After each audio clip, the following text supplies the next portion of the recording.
প্রিয় ছাত্রছাত্রীরা, আজকে আমি নিয়ে এসেছি Bardhaman university BA second semester দর্শন মেজর এবং মাইনরের একটি প্রশ্নের উত্তর।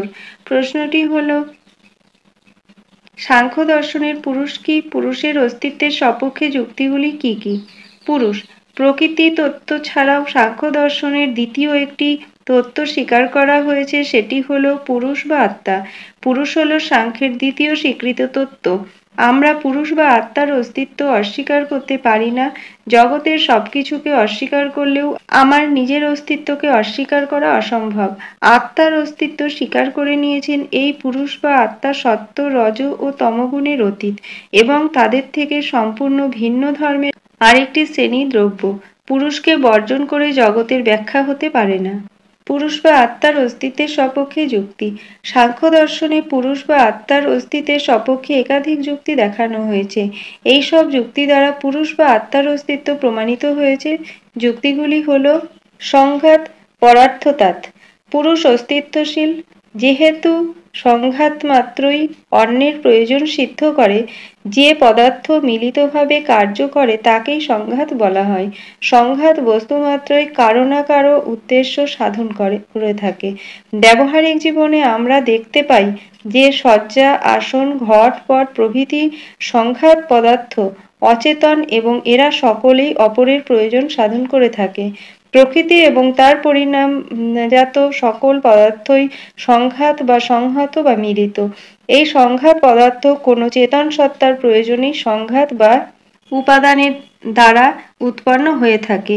এই সকল সংঘাত যার প্রয়োজন সিদ্ধ করে সেই সংঘাত ভিন্ন চেতন সত্তাই পুরুষ। ত্রিগুণাদিবি পর্যায়াত, একটি সংঘাত পদার্থ অপর একটি সংঘাত পদার্থের প্রয়োজন সাধন করতে পারে না। যে সত্তার প্রয়োজন প্রকৃতিজাত সত্তত্বের দ্বারা সাধিত হচ্ছে সেই সত্তা স্বরূপতই সংঘাত পদার্থ থেকে ভিন্ন। বিপর্যয় শব্দের অর্থ অভাব।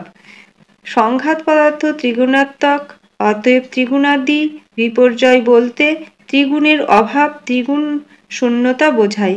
সংঘাত পদার্থ যার প্রয়োজন সাধন করে সেই পুরুষসত্তা অত্রিগুণাত্মক। অধিষ্ঠানাৎ, যার অধিষ্ঠানের জন্য দেহ, বুদ্ধি, অহংকার, মন বিশিষ্ট হয়ে চেতন পদার্থের মতো মনে হয় এবং যার অভাবে দেহ, বুদ্ধি, অহংকার মনবিহীন হয়ে অচেতন হয়ে পড়ে, তাই পুরুষ বা আত্মা।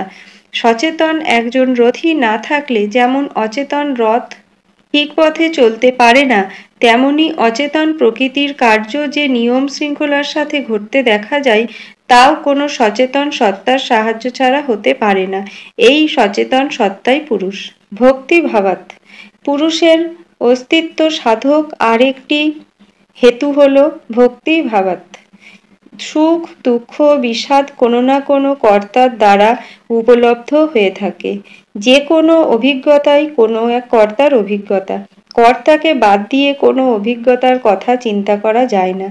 জাগতিক বস্তুর অভিজ্ঞতা প্রকৃতি বা প্রকৃতির পরিণামী কোনো বস্তুর দ্বারা হতে পারে না, কারণ ব্যক্ত ও অব্যক্ত অর্থাৎ প্রকৃতি ও তার পরিণামী সকল বস্তুই জড় ও অচেতন। অব্যক্ত ও ব্যক্ত সুখ দুঃখ মোহস্বরূপ হওয়ায় অচেতন। এই জন্য ব্যক্ত অব্যক্তকে ভোগ করতে পারে না এবং অব্যক্ত ব্যক্তকে ভোগ করতে পারে না। অতএব একজন ভোক্তার অস্তিত্ব স্বীকার করা প্রয়োজন। বস্তুর ভোগ করার ক্ষমতা নেই, অতএব দুঃখ, সুখ ও বিষাদের অনুভূতি কোনো এক চেতন সত্তারই হয়ে থাকে। যে চেতন সত্তার সুখ দুঃখাদি ভোগ হয় সেই চেতন সত্তাই হলো পুরুষ। কৈবল্যার্থ প্রবৃত্তেশ্চ, সাংখ্যমতে কৈবল্যের বা মুক্তির জন্য প্রবৃত্তি হওয়ায় পুরুষের অস্তিত্ব সিদ্ধ হয়। প্রকৃতি কিংবা প্রকৃতি থেকে উদ্ভূত বস্তু তো অচেতন এবং স্বভাবতই দুঃখযুক্ত, কাজেই তাদের পক্ষে দুঃখ থেকে মুক্তির প্রশ্ন ওঠে না।